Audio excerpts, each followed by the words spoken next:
Hi, my name is Dawie Roodt. I'm the Chief Economist at the Efficient Group, and in this video I am going to address the question on how long the US dollar is going to remain the world's most dominant currency. The short answer is for a long time still. But why?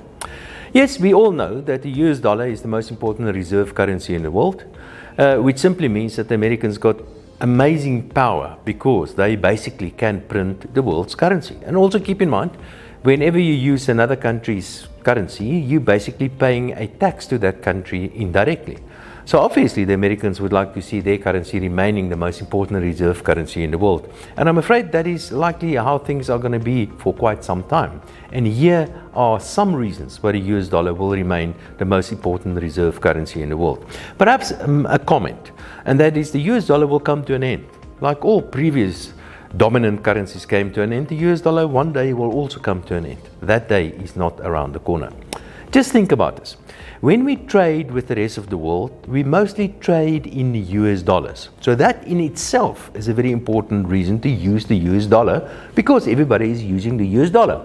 It is true that some countries in the world, like for example China and certainly Russia, are trying to make use of other countries or other currencies to trade between one another. And in fact, sometimes they do trade in other currencies when they trade with one another. But the bulk of the world's currency still happens, or the bulk of the world's trading still happens in US currencies.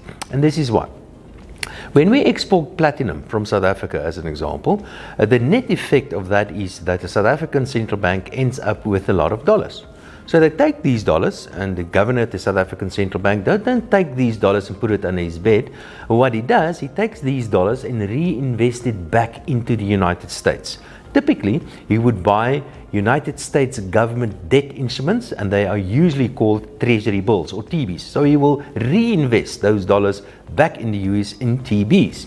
Of course, if he trades with the Europeans, he will have a surplus euros, and he can reinvest it back in Europe, but then he will have to choose between Italian bonds, Greek bonds, German bunds, or any of the other currencies, or any of the other countries, because they do not have a unified bond market in Europe. They're starting one, and they're trying to get a liquid, unified bond market in Europe, but they don't have that yet, unlike the United States.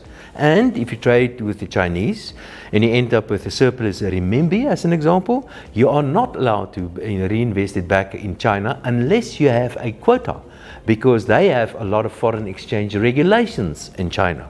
And those are the most important reasons why the dollar will remain the most dominant currency in the world, because everybody is still using it, and because you can do something with it, because the US capital market is the deepest and the most liquid market in the world, and that's what you need before you can have a dominant world currency. And it's going to take a very long time before anybody else will topple the US dollar.